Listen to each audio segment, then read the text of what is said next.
আজকের আবহাওয়াটা খুব সুন্দর, তাই না? হ্যাঁ, আসলেই অনেক সুন্দর ছিল, কারণ বৃষ্টি হয়েছে। দেশের অন্যান্য জায়গায় অনেক বৃষ্টি হলেও আমাদের সিরাজগঞ্জে কিন্তু সহজে বৃষ্টি হয় না।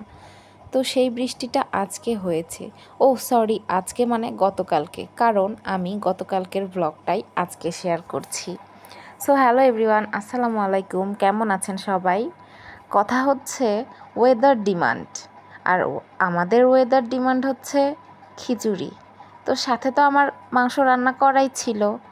তো রোদসিও বলল যে আপু খিচুড়ি কর।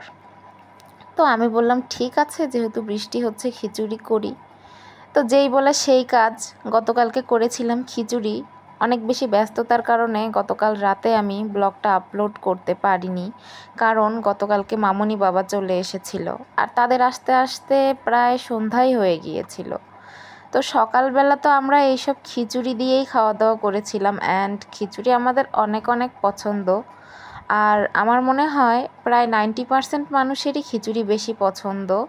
তো যাই হোক, এই তো খিচুড়ি দিয়ে সাথে গোস্ত দিয়ে আমরা সকালের খাবারটা খেয়ে নিয়েছি।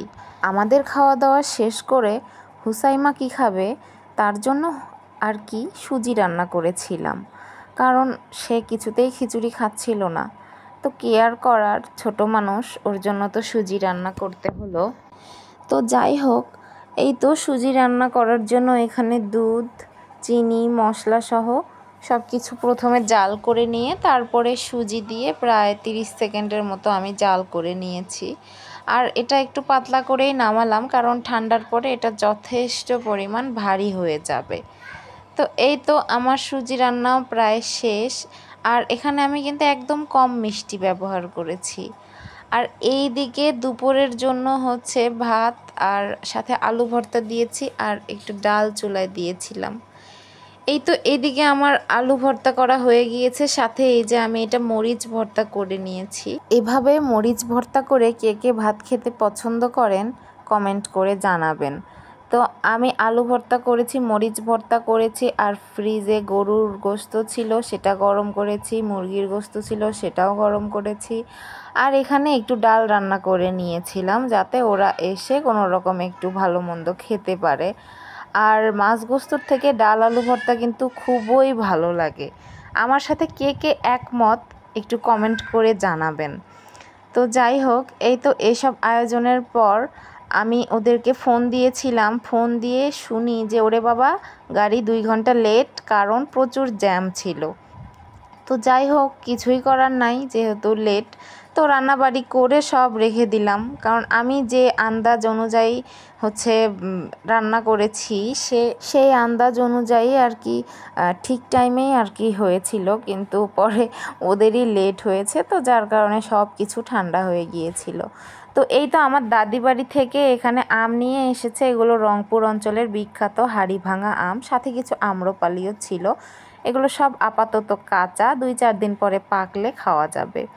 তো যাই হোক, এগুলো কিন্তু আমার দাদি বাড়ির একদম গাছের আম, ঠিক আছে, সেই কুড়িগ্রাম থেকে নিয়ে আসা হয়েছে। আর আপনারা অনেকেই জানেন রংপুর অঞ্চলের বিখ্যাত আম হচ্ছে হাড়ি ভাঙা আম। কিন্তু এই আমের ক্ষেত্রে একটা বিষয় খেয়াল রাখবেন, এটা যখন এই যে এরকম কালার হবে, পেকে যাবে, তখনই খাবেন। কিন্তু যদি এই আমটা বেশি পেকে যায় তাহলে কিন্তু এটা খেতে ভালো লাগে না, কারণ আমের ঠিক মাঝখানে আটির চার সাইডে পেকে একদম মানে জিনিসটা মানে আমার কাছে পার্সোনালি ভালো লাগে না আর কি। তো যাই হোক, কিন্তু এরকম একটু শক্ত শক্ত থাকা অবস্থায় যদি খাওয়া যায়, বিলিভ মি, এটা এত টেস্টি। অ্যান্ড এটা রংপুর অঞ্চলেই সবচেয়ে বেশি হয়। তো বাবাও দাদি বাড়িতে লাগিয়েছিল, সেখানে আমাদের নিজস্ব গাছের আম, কোনো রকম কোনো কেমিক্যাল নেই। তো অনেক অনেক ভালো লাগে। আমরা যেহেতু যাই না, আমাদের ওখানে আম কাঁঠাল এত থাকা পরেও আমাদের এখানে সিরাজগঞ্জে কিনে খেতে হয়, কারণ আমরা ওখানে যাই না, থাকি না। তো এবার সুযোগ হয়েছিল এই আমের সময় যাওয়ার। তো যাই হোক, এই জন্যই আর কি এবার খাওয়ারও সুযোগ হলো। আর এই ছিল আমার আজকের ব্লগ ভিডিও, মানে এটা গতকালকের আর কি, আজকে আপলোড করছি। আল্লাহ হাফেজ।